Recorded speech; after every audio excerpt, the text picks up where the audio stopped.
बड़ी फिल्म है उस्ताद उस्ताद वाकई उस्ताद फिल्म।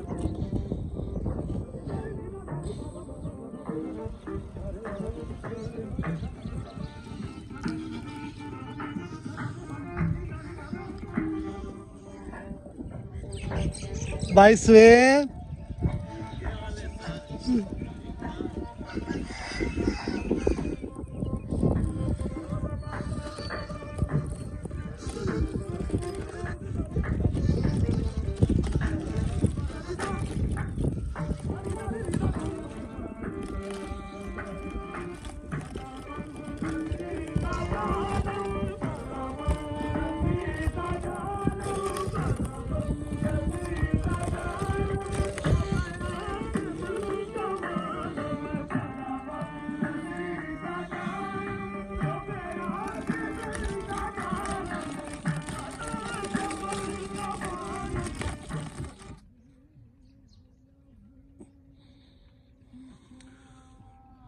जी चौधरी मोहम्मद तुफैल जट बैद अवान बैद अवान। अच्छा अच्छा जी जी जी ठीक है। अच्छा और ये अपने शहजादे नाल जनाब आ वेख लो मुंजी दी कटाई हो रही है और हाला हुन छिंगाई इस तो बाद होनी छिंगाई भी आप करनी। ये आज इतवार तो जनाब फायदा उठा रहे हैं ते हफ्ता इतवार दी वीकेंड ते जनाब बच्चे को काम लै रहे हैं पूरा पूरा माशाअल्लाह। वाह जी वाह। वतन इंडिया बुजुर्ग दा है जिला अंबाड़ा। अच्छा जिला अंबाड़ा जिला अंबाड़ा और मटोर बटौर साडा पिंड दा नाम है ते हुण ओदा के नाम रखिया गया उत्थे? कोट बैद अवान। अच्छा हुण उस मटोर दा नाम रखिया गया कोट बैद अवान। कोट बैद अवान नाम रखे। सर्च कर दो उत्थे भी काफी बैद अवान आले बैठे। अच्छा बैद अवान बैठे वाला। बैठे नाले। वाह जी वाह वाह जी वाह।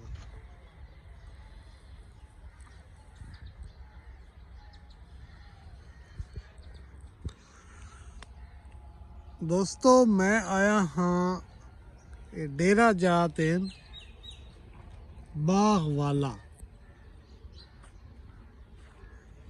वाला डेरा जातेन ते इत्थे साढ़े दोस्त हैं चौधरी इमरान जट। इत्थे जट फैमिली रहिंदी है जट्टां दे डेरे न।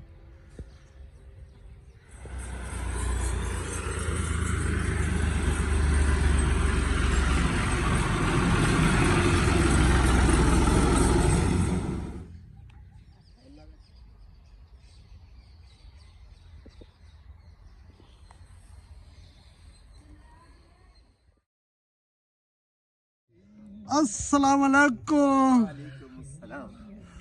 सुबह दी राइड आई ने कनो दे च इमरान ने शामिल कीता कि नाश्ता आप तुसी करना। अस जनाब नाश्ता कीता ते अली नाश्ते के आओ ते असल खास करने साग ते साग ही जनाब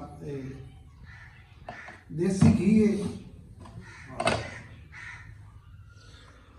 दोस्तों अज दी साडी जिहड़ी राइड आई वो नाश्ता राइड आई और खसूसी दावत आई चौधरी इमरान जट साहब दी ते असी इन्हां दे डेरे ते आए हां। ये डेरा होया जी बाग वाला। बाग वाला और इत्थे केड़ी बिरादरी आबाद है? जट बिरादरी। जट बिरादरी इंडिया तो हिजरत करके आए। इन्हां दे बुजुर्ग गांव का नाम मटौर और जिला अंबाड़ा। और दोस्तों इत्थे इन्हां दे बुजुर्ग हैं बाबा हुकमदीन जेड़े कुछ 4-5 साल पहले वफात पा गए। उन्हां दी बड़ी जबरदस्त कहानी है हिजरत के हवाले नाल। ओ उत्थों दे भी हैं उत्थों दी मैट्रिकान इंडिया दे मैट्रिकान ते उन्हां दे बारे बड़ी भरपूर कहानी इंशाअल्लाह सी अपने शहजादे इमरान जट और चौधरी सुहेल मेकन साहब ते उन्हां दे कोलों सी कहानी अनकरीब तुहानूं पेश कीती वैसी।